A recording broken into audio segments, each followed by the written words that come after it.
जय गुरुदेव। मेरे प्यारे भाई बहनों, आप सभी को बहुत बहुत जय गुरुदेव।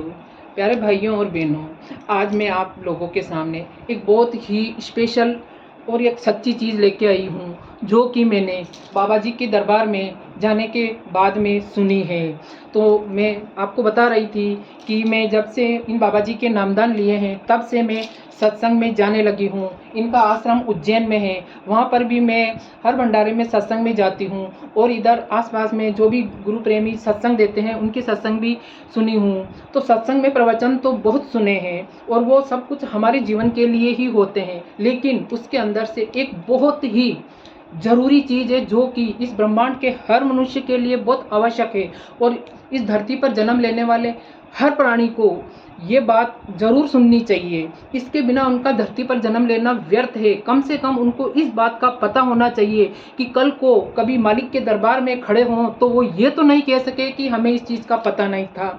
तो वही एक स्पेशल चीज़ है जो मैं आप लोगों को मालिक की दया से बताना चाहती हूँ। तो दोस्तों सुनो, जब शुरू में सृष्टि के आरंभ में जब यहाँ पे कोई भी जीव जंतु और प्राणी नहीं थे, ये बाबा जी ने हमें बताया है कि ऊपर के लोक में सिर्फ और सिर्फ परमात्मा का निवास होता था और वहाँ पे सिर्फ चारों तरफ प्रकाश ही प्रकाश होता था। तो कुछ हजारों सैकड़ों साल पहले परमात्मा के मन में जाने क्या मौज आई कि उन्होंने सोचा कि उन्होंने मतलब 16 पुत्रों को बनाया। पता नहीं, वो तो उनकी लीला वो ही जाने। तो उन्होंने 16 पुत्रों को बनाया और उसके अंदर एक सबसे बड़े पुत्र का नाम था निरंजन। तो वो सबसे बड़े थे। तो जैसे ही उन पुत्रों की रचना हुई तो निरंजन भगवान, जिसको काल देवता भी कहते हैं, उनको कुछ दिमाग में कुछ आया और वो भक्ति करने लगे। उनके दिमाग में कुछ था तो वो भक्ति करने लगे। 70 युगों तक उन्होंने भक्ति की। उनकी भक्ति से परमात्मा इतने पसंद हुए कि अपना संदेशा भिजवाया उनके पास कि मैं तुम्हारी भक्ति से बहुत प्रसन्न हूँ, तो तुम्हें क्या चाहिए। तो निरंजन भगवान अत्यंत खुश हुए और परमात्मा जी के सामने हाथ जोड़कर, मतलब वो तो उनके पापा जी हैं ना, तो हाथ जोड़कर उनसे बोले कि पापा जी, हमें जिस प्रकार आप ये लोक चला रहे हो वैसा एक लोक मुझे भी दो। तो ये सुनकर भगवान जी थोड़ा असमंजस में हुए, लेकिन फिर उन्होंने जो बोल दिया वो तो बोल ही दिया और वो उनसे बहुत खुश थे। तो उन्होंने ये धरती का लोक उनको दे दिया। तो वो लोक लेने के बाद में काल देवता ने सोचा कि ये चीज़ें तो अपन को सृष्टि तो मिल गई है, लेकिन जीवात्माओं रूपी मसाले के बिना ये सृष्टि का कोई मतलब नहीं है। तो उन्होंने कुछ सोचा और फिर वापस भक्ति करने चले गए। फिर उन्होंने 70 युग तक और भक्ति की और उनकी भक्ति से परमात्मा पसंद हुए और उसको बोला कि तुम्हें क्या चाहिए बेटा। तो उन्होंने बोला कि आपने मुझे सृष्टि तो दे दी, लेकिन उसका प्रचार प्रसार करने के लिए मुझे जीवात्माएं चाहिए, मतलब जीवात्मा रूपी मसाला चाहिए। ये सुनकर भगवान जी थोड़ा सा शॉक्ड हो गए, लेकिन उन्होंने वचन दिया था तो वो तो उनको पूरा करना ही था।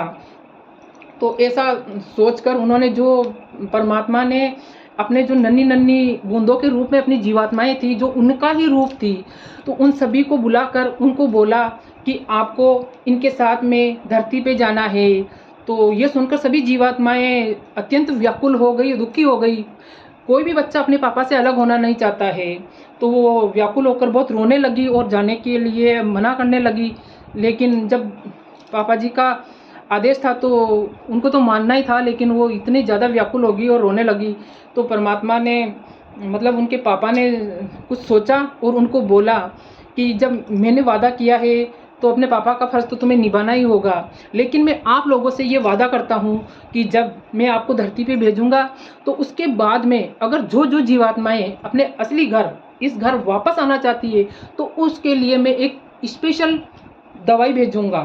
तो आप उस दवाई को अपना कर और उसका सेवन कर, तो उस डोर के सहारे आप वापस अपने घर पहुंच सकते हो। और वो डोर होगी संत महात्माएं। तो ये जब संत महात्माएं मैं नीचे भेजूंगा तो ये जो आपको गूढ़ रहस्य और मंत्र देंगे उसको लेकर आप अपने धाम पहुंच सकते हो। तो इस प्रकार सृष्टि की रचना हुई और ये सभी जीवात्माएं जो मालिक का ही रूप थी, वो सभी जीवात्माएं दोस्तों हम में, वही जीवात्माएं हम में और यहाँ आके भटक गई हैं और इस दवाई को अपन ने नहीं लिया है और हम में से हर एक हजारों करोड़ों साल 84 की फेर में फंसे हुए हैं और अपना असली घर का पता नहीं मिल पाने के कारण हम 84 के फेर में भटके हुए हैं। लेकिन दोस्तों इस जन्म में हम बहुत खुशनसीब हैं जो हमें ये दवाई रूपी महात्मा जी मिल गए हैं। तो मेरा आप लोगों को सबको कहना है कि अगर आपको ये जय गुरुदेव जी का संदेश मिल गया है और ये जो मेरी बात आपके कानों तक पहुंच गई है तो इसको बहुत ही सीरियस लेने की ज़रूरत है दोस्तों। और इस प्रकार महात्मा जी को आप चुनो और इनकी दवाई लेकर उनका सिमरन कर अपने असली घर जाने की तैयारी करो दोस्तों, असली घर जाने की।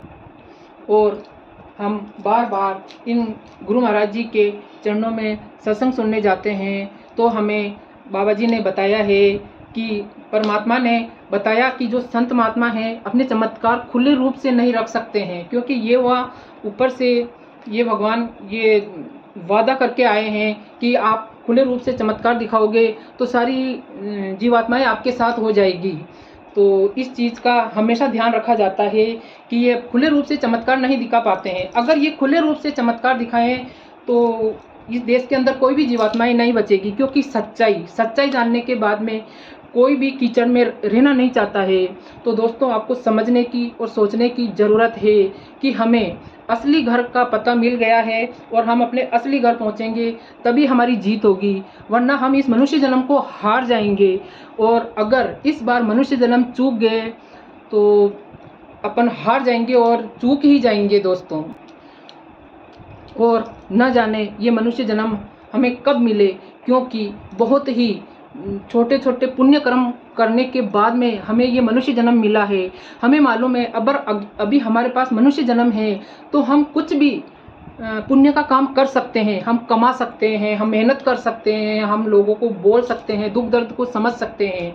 तो इस जन्म में पुण्य कर्म इकट्ठा करना थोड़ा आसान है, लेकिन हमें सबको मालूम है कि मनुष्य जन्म जो कि सबसे ऊपर की सीढ़ी है, उसके अंदर भी सब कुछ होते हुए भी कोई भी इंसान आज के दिन सुखी नहीं है।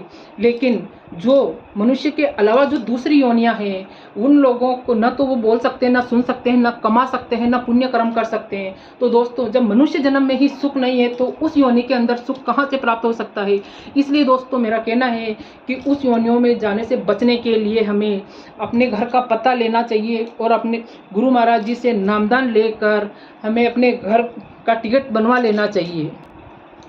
दोस्तों उज्जैन वाले बाबा जी हमें बार बार समझा रहे हैं और बोल रहे हैं कि बच्चों, इस दुनिया के एक एक बच्चे के कान में ये बात डाल दो कि हमारा घर ये नहीं है, ये तो एक किराए का मकान है और अपना असली घर बहुत अलग है और ऊपर है जहाँ से हम बिछुड़ गए हैं। तो हर एक बच्चे के कान में ये बात चली जानी चाहिए, तो फिर वो कल को ये ना बोल सके कि हमें इस चीज़ का पता नहीं है। और इसी मिशन में हम लगे हुए हैं कि एक एक जीवात्मा को ये बात पता लग जाना चाहिए कि हमारा असली घर कौन सा है, और उस मंजिल पर पहुंचने के लिए हमें ध्यान भजन और सिमरन का जाप कर असली घर पहुंचने की तैयारी करनी चाहिए। दोस्तों आज की दुनिया का लोग सोचते हैं कि ये सत्संग और भजन करना तो बुढ़ापे का काम है, लेकिन दोस्तों हमें पता है कि हमारी सांसों का कोई भरोसा नहीं है। हमारी आंखों के सामने रोज़ लोगों को हम इस दुनिया से जाते हुए देखते हैं, लेकिन हम ये भ्रम में रह जाते हैं कि हम नहीं जाएंगे। तो ये सच्चाई को हमें स्वीकार करना चाहिए और ज़िंदगी का अंत कभी भी हो सकता है, ये हमेशा याद रखना चाहिए। बुढ़ापे में ना हमसे ध्यान भजन सत्संग और ना कहीं आना जाना भी होता है, ना हमारा शरीर ही साथ देता है। तो हमें ध्यान भजन और सत्संग अपने घर पर जाने की जो तैयारी करनी है वो जवानी में ही करनी होगी, क्योंकि बुढ़ापे में तो न तो हमारा शरीर साथ देगा और न हमारा मन साथ देगा। तो इसलिए ये बात सोचने की है कि हमें इस उम्र में ही, मतलब जैसे ही मालिक किसी को भी घर गृहस्थी छुड़ाने की बात नहीं कहते, हम घर गृहस्थी में रहकर भी अपने असली घर पहुंचने की तैयारी में लग जाना चाहिए।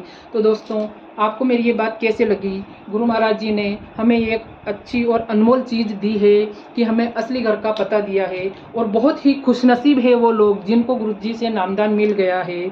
और जो भी ये चैनल पे आए हैं और गुरु महाराज जी का नाम सुना है तो इस बात को अपने दिल में अच्छी तरह से बिठा लीजिए कि ये घर हमारा नहीं है, ये देश और दुनिया हमारी नहीं है, हमारा असली घर तो वही है जहाँ से हम एक तरह से निकाले गए हैं। और हमारी असली जीत तभी होगी, उसी दिन होगी, जब हम नामदान, गुरु महाराज जी से नामदान लेकर ध्यान भजन और सिमरन कर और साधना कर अपने असली घर पहुँचेंगे, तब हमारी जीत होगी और तब हमारे मनुष्य जन्म होना सार्थक होगा। जय